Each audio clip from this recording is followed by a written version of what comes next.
मेरे पति के मन में कोई बदलाव आएगा ऐसा मैं सोचती रही, परंतु आज तक कोई बदलाव नहीं आया। अभी 2 महीने पहले मारपीट कर पति व उसके परिजन द्वारा घर से बच्चे सहित निकाल दिया।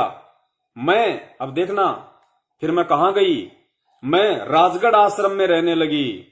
वहां पर मुझे भैरू पिता हरिराम भील, वहां कौन मिला मुझे?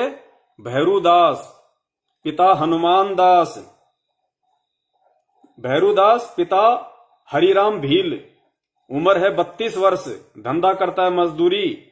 गांव है अहमद भानगढ़, थाना सरदारपुर के संरक्षण में विगत 8 दिनों से रह रही हूं। उस बहन के नाम से इस फर्जी एफिडेविट में, एफिडेविट तो सही है, उसकी टू कॉपी है, लेकिन फर्जी तरीके से इन लोगों ने जो 8 दिन तक उस बहन के साथ जो ज्यादतियां की उसको डाइवर्ट कर दिया कि वो अपने पति से दुखी होके, कि मैं तो मेरे पति से दुखी होगी, उसकी मारपीट से दुखी होके, और मैं राजगढ़ आश्रम में आ गई। और 8 दिनों से मैं कहां रह रही हूं? उस आश्रम में। किसके साथ में? भैरू दास। भैरू दास का बाप कौन? हरिराम दास। कौन से गांव का है? गांव अहमद भानगढ़, थाना सरदारपुर के संरक्षण में, यानी उसके साथ में, उसकी सुरक्षा में, उसकी कस्टडी में, उसकी सिक्योरिटी में 8 दिनों से रह रही हूं। इसके लिए मुझे कोई डराया धमकाया नहीं है, भगाकर नहीं लाया है, कोई रुपया पैसा जेवरात आदि लेकर नहीं आई हूं। एक जोड़ी कपड़े पहन के आई हूं। मेरे विरुद्ध यह संरक्षण भैरू के विरुद्ध यदि कोई कार्रवाई करे तो झूठी मानी जावे। यानी इन गुरु गद्दार सतलोक आश्रम मैनेजमेंट हरियाणा वालों ने उस भैरू दास का, जिसने बहन के साथ में ज्यादतियां की, हो सकता है उन 2-4 नालायकों ने और भी की, वो सामूहिक रूप से अपने बचाव के लिए इस फर्जी नामदान केंद्र वालों ने, इन हरामखोरों ने, इन काल के एजेंटों ने अपने बचाव के लिए उस बहन की तरफ से एफिडेविट में ये लिखा कि मैं अपनी मर्जी से आई हूं, मैं अपने पति से दुखी थी, मारपीट करता था, और इस भैरू दास के खिलाफ, जिसने उस बहन के साथ में ज्यादतियां की, उसके खिलाफ कोई कानूनी कार्रवाई ना की जाए। पुण्यात्मा, आप में से अगर कोई लॉयर है, अगर कोई वकील भाई है, बहन है, ये अगर लाइव देख रहा है तो उनको तो अच्छे से पता होगा कि किस तरह की भाषा है। ऐसी भाषाएं हकीकत होती हैं या ऐसी भाषाएं अपने बचाव के लिए जानबूझ के लिखवाई जाती हैं। एक जोड़ी कपड़े पहन के आई हूं। मेरे विरुद्ध ये संरक्षण भैरू के विरुद्ध यदि कोई कार्रवाई करे तो झूठी मानी जावे। सपत्र पत्र तस्दीक करवा दिया है। दिनांक 5/3/2021। प्रार्थी आवेदक बहन का अंगूठा है और ये 50 रुपए का स्टाम्प पेपर पे लिखा इन्होंने। मैं शपथ पूर्वक सत्य कथन करती हूं। मेरा नाम भूरी, पिता भंगड़ा, जाति भील, आयु 28 वर्ष, धंधा मजदूरी, निवासी ग्राम जाली, नरवाली, थाना कुक्षी, तहसील कुक्षी, जिला धार। अब ध्यान से सुनना दूसरे शपथ पत्र को, फिर आपको पूरी राम कहानी समझ में आ जाएगी कि ये कितना फर्जी तरीके से अपने बचाव के लिए और आगामी भविष्य में, आगामी समय में उस बहन का परिवार, बहन का ससुराल पक्ष और वो बहन हमारे इस कुकर्म के खिलाफ कोई ठोस कदम ना उठा सके, कानूनी कार्रवाई ना कर सके, उसके लिए किस तरीके से अपने बचाव में इन्होंने ये भाषा लिखी है, देखिएगा। मैं शपथ पूर्वक सत्य कथन करती हूं कि 9-10 वर्ष पूर्व मेरा विवाह रतन पिता रूप सिंह भिलाला, निवासी गांव चुबारा, थाना सरदारपुर, तहसील सरदारपुर, जिला धार के साथ संपन्न होकर 3 बच्चे, मनीषा 8 वर्ष, निर्मला 5 वर्ष, अरविंद 3 वर्ष से होकर शादी के बाद से ही मेरा पूर्व पति रतन अन्य व्यक्ति से शंका कर मारपीट करता, जान से मारने का 2 बार प्रयास किया, 4-5 बार मारपीट करके घर से निकाल दिया। मेरे माता पिता समझौता करके भेजते रहे, परंतु बच्चों के साथ मारपीट करता, पढ़ाई लिखाई, खाना खर्चा, भरण पोषण की व्यवस्था नहीं करता। ये सब कुछ सहन करती रही। न्यायालय में कोई भी कार्यवाही नहीं की कि मेरे पति के मन में कभी बदलाव आएगा, परंतु रतन के मन में कोई बदलाव नहीं आया। 2 महीने पहले मारपीट कर बच्चे सहित घर से निकाल दिया। तब मैं अपने पिता के घर आई और उसके पश्चात राजगढ़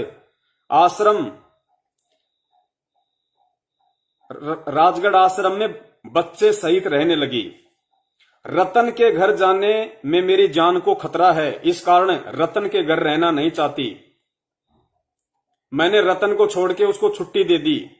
यदि रतन चाहेगा तो बच्चे ले जा सकेगा। मैं शपथ पूर्वक सत्य कथन करती हूं कि आश्रम में रहने के दौरान, अब सुनना, कि आश्रम में रहने के दौरान यानी आश्रमों में क्या होता है, नामदान। आश्रम कौन? राजगढ़ नामदान केंद्र। तो राजगढ़ नामदान केंद्र पे क्या होता है, अन्य नामदान केंद्रों पे क्या होता है भक्ति की आड़ में।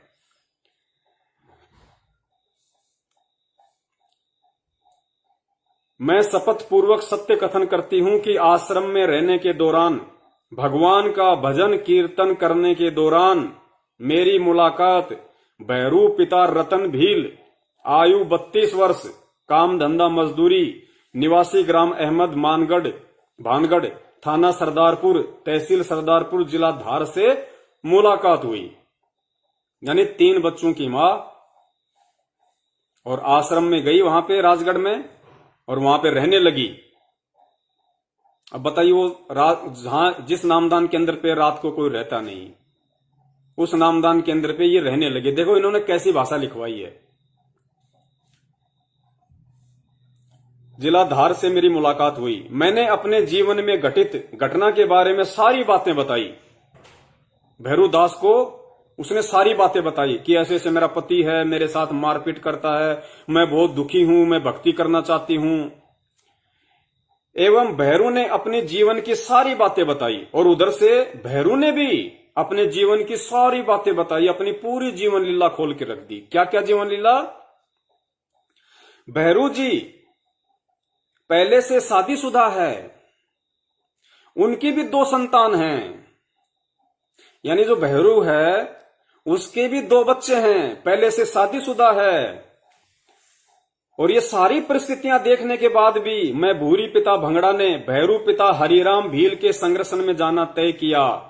भैरू के संरक्षण में विगत 8 दिन से रह रही हूं। मैं भैरू से प्रेम करती हूं, भैरू भी मुझे प्रेम करता है। अब देखो, बहन की तो पूरी स्टोरी इन्होंने बता दी मनगढ़ंत तरीके से कि उसका पति मारता था, पीटता था, घर से भगा दिया, खाना पीना नहीं देता था, भरण पोषण नहीं करता था, इसलिए मैं अपने पति से दुखी हूं। और पति से दुखी होकर मैं राजगढ़ आश्रम में आ गई। वहां मेरी मुलाकात भैरू दास से हुई और मुझे लगा कि भैरू दास से मुझे प्यार करना चाहिए, वो मेरा संरक्षण करेगा, मेरी सिक्योरिटी करेगा, मुझे अपनी मलिका बना के रखेगा। और मैं ये बताती हूं कि भैरू दास भी शादीशुदा है, उसके भी 2 बच्चे हैं। मैं भैरू से प्रेम करती हूं, भैरू भी मुझे प्रेम करता है। मुझे पूर्ण विश्वास है कि भैरू अपने संरक्षण में रखकर कोई दुख तकलीफ नहीं देगा। पूर्व पति यानी पहले वाला पति रतन सिंह यदि बच्चे ले जाना चाहे तो प्रेम पूर्वक दे देंगे, कोई कानूनी कार्रवाई, कोई बाधा उत्पन्न नहीं होगी। इस कारण आज मैं स्वयं भैरू को साथ में लेकर न्यायालय परिसर में उपस्थित होकर अपना संरक्षण का शपथ पत्र तस्दीक करवाकर नोटरी महोदय के समक्ष बयान दे रही हूं। पुण्यात्माओं, अब देख लो आप, ये राम कहानी है। मतलब बहन का जो पक्ष है वो पूरा लिख दिया गया। एफिडेविट भी बहन के नाम से लिखा गया। भैरू का कोई एफिडेविट नहीं है कि मैं भैरू दास, पिता हरिराम दास, गांव अहमदनगर, मानगढ़, सरदारपुर, मैं अपनी औरत से दुखी हूं, मेरी औरत जो है वो कुचरित्रनी है, वो कुलक्षणी है, उसके संबंध बहुत सारे लोगों के साथ में है, रात को गायब हो जाती है, सुबह आती है, पता नहीं पूरी रात क्या करती है, मैं उससे दुखी हूं, मैं अपने बच्चों को छोड़ रहा हूं, अपनी औरत को छोड़ रहा हूं, और मैं राजगढ़ आश्रम में रहता हूं। वहां पे एक भूरी दासी आई, मेरे को उससे प्यार हो गया और मुझे लगा कि जो प्यार मेरी औरत मुझे नहीं दे सकी वो प्यार मुझे भूरी दासी देगी। और मैं अपने होशो हवास में इस एफिडेविट पे लिख रहा हूं कि भूरी दासी के संरक्षण में मैं सुखी रहूंगा, मैं खुश रहूंगा, मैं इसका पालन पोषण करूंगा। क्यों भाई, एक तरफा बयान क्यों? अगर भूरी दासी इतना बयान दे रही है तेरे ऊपर विश्वास करके, इस मनगढ़ंत स्टोरी के हिसाब से दास बता रहा है, वो इतना सब कुछ बयान दे रही है, अपने घर की स्थिति उसने बता दी, तूने अपने घर की स्थिति क्यों नहीं लिखी कि तू तेरी औरत से दुखी है क्या? क्या तूने तेरी औरत से, तेरे बच्चों से बात की क्या? क्या तू तेरे बच्चों को छोड़ने को तैयार है? तेरी औरत को छोड़ने को तैयार है? क्या तेरी औरत घटिया है? क्या तेरी औरत कुचरित्रणी है, कुलक्षणी है? अपनी तरफ से कुछ नहीं लिखा, ना इस एफिडेविट पे अपना कोई साइन, कोई सिग्नेचर, किसी प्रकार का कोई लेन देन नहीं, ना कोई गवाह। बस 8 दिन तक उस बेचारी अबला के साथ में बलात्कार किया, अपनी हवस पूरी की, और जब लगा कि मामला बिगड़ेगा तो उसके बाद में बेचारी को उसके बच्चों को जान से मारने की धमकी देके उस अनपढ़ औरत को और किसी भी वकील को, नोटेरी वाले को 1500 रुपए देके रिश्वत के, और ये लिखवा लिया झूठा, ये प्रगति पत्र, ये समाधि पत्र लिखवा लिया पूरा। पुण्यात्माओं, ये है घटना। इस एफिडेविट की लिंक ऊपर मैसेज में है, आप जी ढंग से पढ़ लेना, बिल्कुल साफ है। आप भी विचार करना, कोई वकील हो तो वो भी देख ले आंख कान खोल के, क्या स्थिति है, क्या स्थिति नहीं है। और जो संगत देख रही है इस वीडियो को, आंख कान अच्छे से खोल ले, परमात्मा धरती पे है, ये अंतिम मौका समझ लेना। क्षमा नहीं करेगा परमेश्वर, क्षमा नहीं करेंगे ना संगत का, भाई बहनों का तमाशा बनाने वालों का, और ना ही ये तमाशा देखने वालों का। ये सबके ऊपर भारी पड़ने वाला है, ध्यान रख लेना, सबके ऊपर भारी पड़ेगा। ये जो लोग आंखों पे धृतराष्ट्र की तरह काली पट्टी बांध के बैठे हैं, जानबूझ के सच्चाई से परिचित होके अंधे मूर्ख बने बैठे हैं, ध्यान रख लेना, बक्कल उतरेगा आने वाले समय में।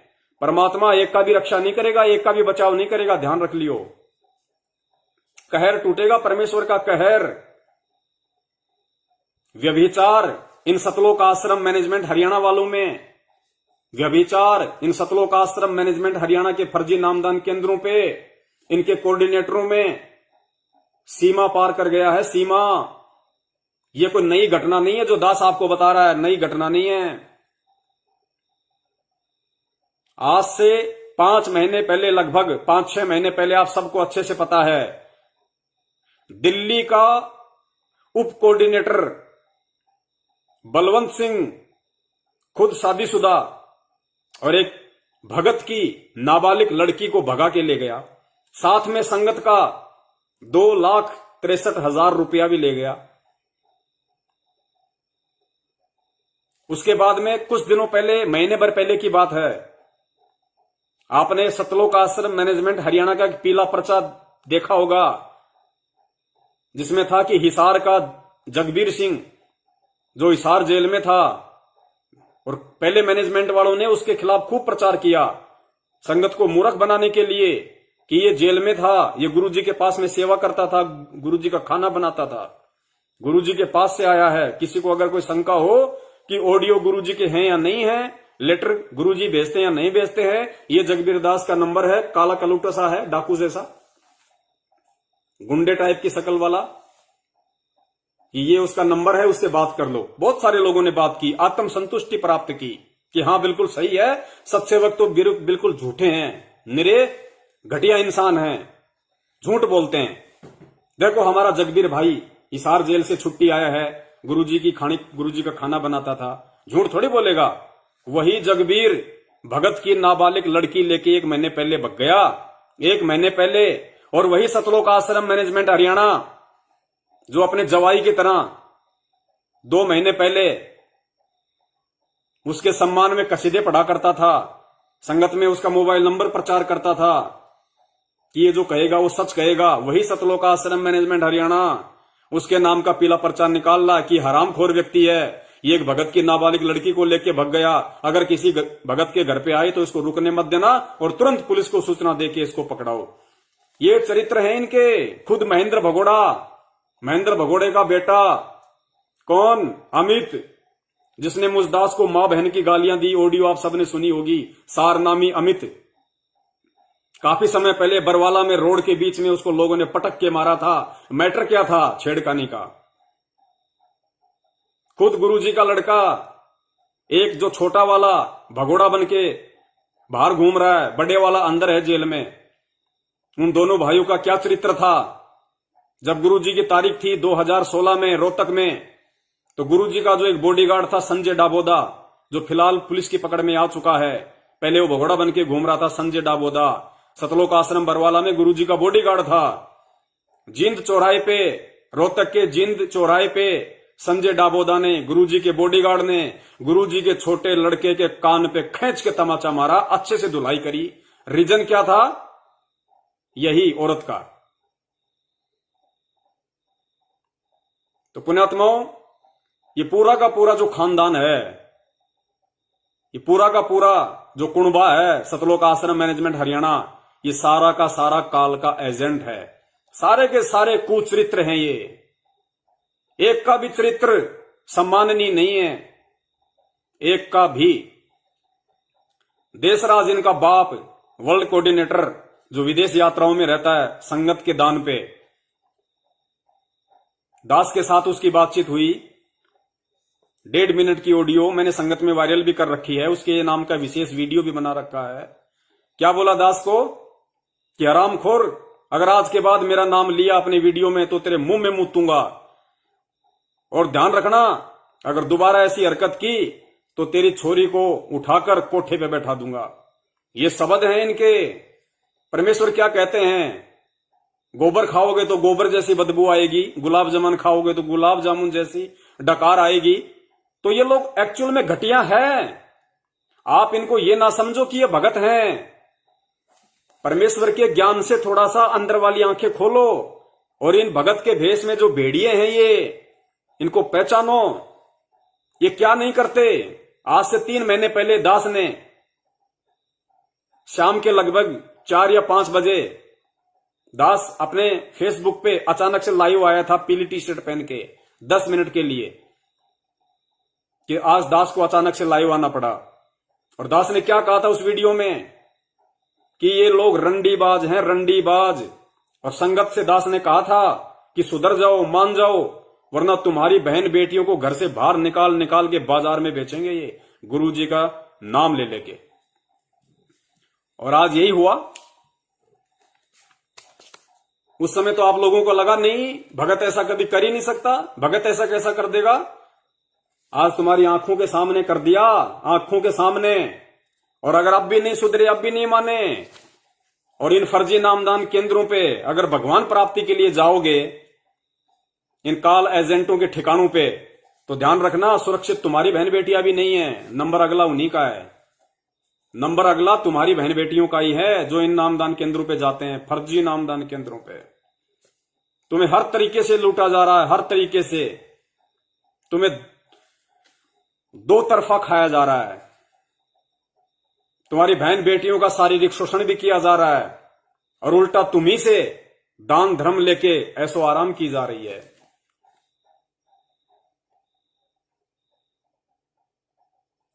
पुण्यात्माओं, समय हाथ से निकल जाएगा, कुछ नहीं बचेगा, कुछ नहीं बचेगा।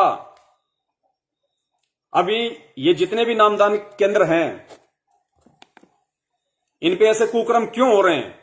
कोई एक घटना नहीं है, ये तो एक ऐसी घटना थी जो सामने आ गई।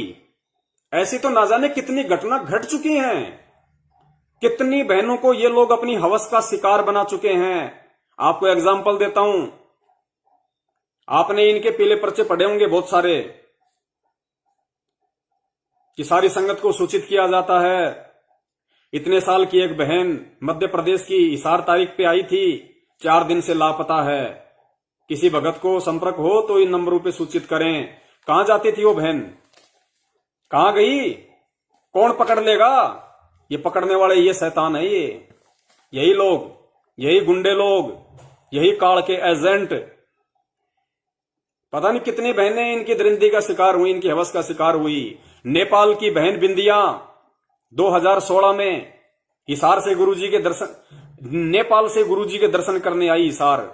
सुबह 4 बजे हिसार के मटका चौक पे जो नर्सरी है, वहां पे उसको फांसी लगी हुई मिली, फांसी लगी हुई मिली उसको वहां पे।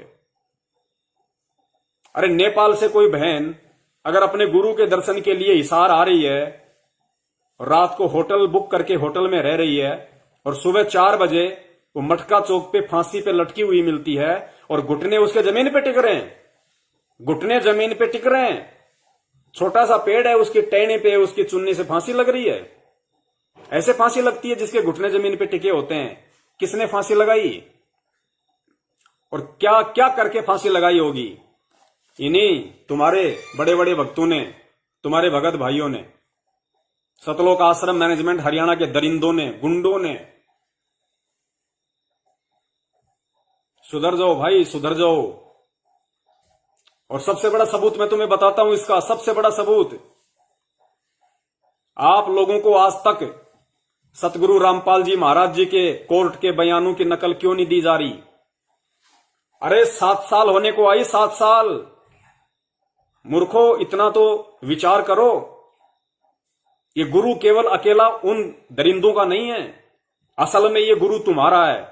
और इस गुरु पे जितना अधिकार तुम्हारा है उतना अधिकार मेरा है, उतना अधिकार सबका है, अगर कोई भगत है तो।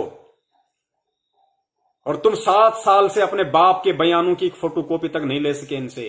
तुम इतने डरते हो, तुम इतने कायर हो, हिजड़े हो, हिजड़े नामर्द। अपने बाप की, जिसे तुम अपना गुरु कहते हो, ये 70% संगत अपने आप को भगत कहती है। और आज तक इनको ये नहीं पता। ये लोग कहते हैं ना, जैसे हम लोग इशार तारीखों पे जब ये लोग जाते हैं, बेचारे परेशान होते हैं, वहां पे 10 गालियां खुद खाते हैं, 10 गालियां गुरुदेव को दिलवाते हैं कि ये देखो ये आ गए रामपाल के घटिया नालायक चेले, उस पाखंडी के चेले। ऐसी ऐसी उपाधियां मिलती हैं वहां गुरुदेव को, तुम लोगों की नालायकी की वजह से, नासमझी की वजह से। और जब हम सत्सेवक चिल्लाते हैं, वीडियो बनाते हैं कि भाई मत जाओ इशार तारीखों पे, और हम कोर्ट की अखबारों की फोटोकॉपी दिखाते हैं कि देखो कोर्ट क्या कह रहा है, गुरुजी की तारीखों पे तारीखें क्यों पड़ रही हैं, कोर्ट परेशान है। कोर्ट खुद कह रहा है कि संत रामपाल जी महाराज की किसी ऐसी जगह पे ट्रायल करवाई जाए जहां पे इनके भगत ना आ सकें, क्योंकि इनके आने से कोर्ट की कार्यवाही में बाधा उत्पन्न होती है। हजारों की संख्या में कोर्ट के अंदर घुस जाते हैं, वहां पे जयकारे लगाते हैं। अरे भैया, ये काल भगवान का लोक है, यहां का नियम परमात्मा भी नहीं तोड़ता। और तुमने नियम तोड़ तोड़ के उस परमेश्वर की पूरी देश और दुनिया में बदनामी करवा दी। कोर्ट को क्या टेंशन है? कोर्ट को क्या पता कि ये भगवान है? जज को क्या पता कि संत रामपाल जी परमात्मा है? वो तो तारीखों पे तारीखें देता रहेगा तुम लोगों की नालायकी की वजह से। उसका कौन सा घर से उसकी कौन सी पेंसिल रुक रही है? अब की बार भीड़ आ गई भक्तों की, भाई कुछ भी हो सकता है। कोर्ट को पता है, पुलिस को पता है, प्रशासन को पता है कि ये जो भीड़ आ रखी है ये वही गुंडे मवाली लोग हैं जिन्होंने 18 नवंबर 2014 को पुलिस के ऊपर पथराव किया था। सतलोक आश्रम मैनेजमेंट हरियाणा की छतों पे ईंट और पत्थर तोड़ तोड़ के रखे हुए थे, पेट्रोल बम पुलिस वालों पे फेंके गए थे, काले कपड़े पहन के वहां पे गुंडे बन के मैनेजमेंट के और पुलिस वालों पे पथराव कर रहे थे। वहां पे नासमझी में, अज्ञानता में ये दास भी उनमें से एक था, जो आज अपनी उस महागलती के लिए बार बार उस परमात्मा से ये प्रार्थना करता हूं, अपनी उस गलती का मैं पश्चाताप करता हूं कि परमेश्वर, नया नया नाम लिया था, नहीं पता था मुझे इतना, बस भाव में बह गया कि मेरे गुरुदेव को कोई कैसे ले जा सकता है, नहीं ज्ञान था। उस समय तक मैं आपको ना परमात्मा मानता था, मैं नहीं मानता था, मैं केवल आपको अपना एक गुरु मानता था। आज मैं अपनी उस महाभूल का प्रायश्चित करता हूं। तो किसने, क्या जानता नहीं प्रशासन कि ये वही गुंडे लोग हैं जो भगत के भेष में भेड़िए बने हुए थे, काले कपड़े पहन के, हाथों में हथियार लेके, डंडे लेके, पत्थर लेके।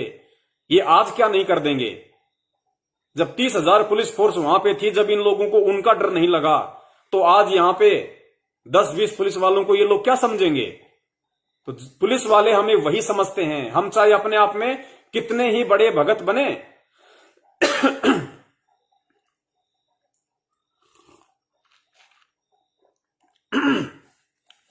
लेकिन उन लोगों की नजरों में आज भी हमारी औकात और हैसियत गुंडे मवाली से बढ़ के नहीं है, क्योंकि आज भी हम इशार तारीखों पे जा जाके वही सब कुछ प्रदर्शित कर रहे हैं जो हमने 2014 में किया था। तो जब हम लोगों को समझाते हैं कि मत जाओ मत जाओ, कोई फायदा नहीं, मोक्ष होगा, सतगुरु प्रसन्न होगा उसके द्वारा दी गई भक्ति करने से, उसके द्वारा दिए गए आरती और सुमरण करने से, सतगुरु इस तरह से दर दर भटकने से वो खुश नहीं होता, वो प्रसन्न नहीं होता। तुम लोगों को मूर्ख बनाया जा रहा है ताकि इस संगत की आड़ में गुरुजी की तारीखों पे तारीखें पड़ती रहें, गुरुजी जेल से बाहर ना आ सकें, संगत की भीड़ हो जाएगी, पुलिस वालों का झगड़ा हो जाएगा, कोई नया मुकदमा बन जाएगा। और गुरुजी पे नाम किसका? गुरुजी का, संत रामपाल जी की संगत। कौन जानता है कि संत रामपाल का कोई भगोड़ा भाई है जो सारी संगत को हैंडल कर रहा है? उसको कौन जानता है? उस कुत्ते आदमी को। किसको जानते हैं लोग? संत रामपाल जी महाराज जी को। इसीलिए परमेश्वर कहते हैं, जो मैं पूत कपूत हूं बहुर पिता को लाज। बेटा अगर कपूत है तो सुनना बाप को पड़ता है। तो जब हम मना करते थे तो ये लोग वीडियो बनाते थे। एक इनकी अंजना बहन है गुजरात की, वो वीडियो बनाती है कि ये पवन दास अपने आप को सत्सेवक कहता है, ज्ञानी कहता है और लोगों को हिसार तारीखों पे जाने से मना करता है। अब इससे पूछो पवन दास से, इस मंद बुद्धि से, इस महामूर्ख से, अगर इसका खुद का बाप अगर हिसार जेल में होता तो क्या ये तारीखों पे नहीं जाता? पूछो इससे। बहन मैं तेरे से पूछता हूं, अब मैं तेरे से पूछता हूं, अब इस मैनेजमेंट से पूछता हूं, मैं अब उन तमाम लोगों से पूछता हूं जो ऐसे सवाल करते हैं। अगर तुम संत रामपाल जी महाराज जी को अपना बाप मानते हो तो नालायकों तुम में से एक भी बता दो कि उनके ऊपर मुकदमे कितने लगे हुए हैं और कितने मुकदमों में वे बरी हो गए, कितने मुकदमे बागी हैं और कितने मुकदमों में क्या क्या FIR हैं। और दिखा दो अपने बाप के कोर्ट के बयानों की नकल, एक भी दिखा दो अगर किसी के पास है तो। एक के पास भी है क्या? क्यों? तुम्हारा बाप नहीं है? तुम्हारा अधिकार नहीं है यह जानने का कि उनके ऊपर कितने मुकदमे लगे हुए हैं, किस मुकदमे में क्या हो रहा है? अगर तुम्हारा खुद का बाप होता तो भी क्या तुम इस बात से अनजान रहते कि मेरे बाप पे कितने मुकदमे लग रहे हैं? मेरे बाप के मुकदमों में कौन सा वकील क्या कानूनी कार्रवाई कर रहा है? अगर वकील जरा भी इधर उधर हो जाए ना तुम्हारे अपने बाप के मुकदमों में, तुम वकील को कह दोगे भैया हट जा, वकील 120 रखे हैं, अगर मुकदमा लड़ना है तो ढंग से लड़, कानूनी लड़ाई सही तरीके से लड़। लेकिन कभी तुमने सवाल उठाए? AP सिंह वकील पे हम सत्सेवकों ने वीडियो बनाए, सवाल उठाए, लोगों को जागरूक किया। गरज सिंह नरवाणा जो वकील है हाईकोर्ट का, जो ये दोनों गुरुजी का मुकदमा लड़ रहे थे, हमने सवाल उठाए कि मूर्ख संगत जागो, तुम्हारा सिर और तुम्हारा ही जूता ये मैनेजमेंट काम में ले रहा है। अरे गुरुजी को जेल करवाने वाला कौन? अपनी उल्टी हरकतों से, अपने नापाक इरादों से, अपने षड्यंत्र से गुरुजी को जेल में करवाने वाला कौन? गुरुजी को हिसार की तारीखों पे, चंडीगढ़ की तारीखों पे जाने से रोकने वाला कौन? कोर्ट को गुमराह करने वाला कौन कि संत रामपाल जी बीमार हैं, बीमार हैं। 42 बार कोर्ट की अवमानना करवाई इन लोगों ने, 42 बार। और हम कह रहे हैं कि फिर ये वकील किसने कर रखे? उसी मैनेजमेंट ने। जिस मैनेजमेंट का ये बरवाला कांड का पूरा षड्यंत्र, उसी मैनेजमेंट ने वकील कर रखे हैं और संगत से पैसा ले रहे हैं कि हम गुरुजी के लिए वकील कर रहे हैं, बढ़ चढ़ के पैसा दो, गुरुजी की जमानत करवानी है, बढ़िया से बढ़िया वकील करना है। AP सिंह को खड़ा कर दिया, हाथ में उसके 1.5 फुट का माइक पकड़ा दिया, वो राजनीतिज्ञ आदमी, उसकी वाई उसको केवल वाहवाही चाहिए, वो मान बढ़ाई का भूखा इंसान, एक नंबर का घटिया वकील।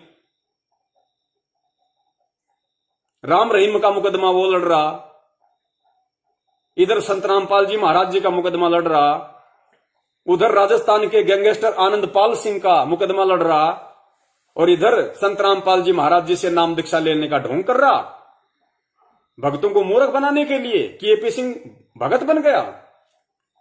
अरे भगत राम रहीम का मुकदमा लड़ेगा क्या?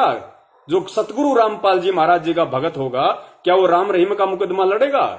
क्या संत रामपाल जी महाराज जी ने अपने भगत को राम रहीम की हकीकत नहीं बताई? क्या उसके चरित्र के विषय में नहीं बताया? भगत होकर संत रामपाल जी का क्या उसका मुकदमा लड़ेगा? लेकिन वो लड़ रहा है, वो एक गैंगस्टर का मुकदमा लड़ रहा है, गुंडे आदमी का। वो निर्भया के रेप कांड के जो दोषी थे, जिनको फांसी हो चुकी है, वो उन दोषियों का वकील था, संत रामपाल जी महाराज का वकील, और रेप कांड के दोषियों का बचाव करेगा। संगत की चारों आंखें फूटी पड़ी थी, हम जगा रहे थे, जागो जागो। अरे बिल्ली को दूध की रखवाली के लिए छोड़ रखा है और तुम कह रहे हो कि बिल्ली दूध की रखवाली करेगी, बिल्ली दूध की रखवाली करेगी। गुरुजी को अंदर करवाने वाला मैनेजमेंट, उल्टी हरकतें करके, बरवाला कांड करवा के, और फिर गुरुजी को बाहर निकलवाने वाला भी मैनेजमेंट, वकील भी उसी ने कर रखे, और मूर्ख संगत ने यकीन कर लिया और अरबों खरबों उन हरामखोरों को पैसों में तोल दिया। इससे बड़ी मूर्खता इस दुनिया में कोई नहीं हो सकती। भक्तों, इतिहास में तुम्हारा नाम लिखा जाएगा।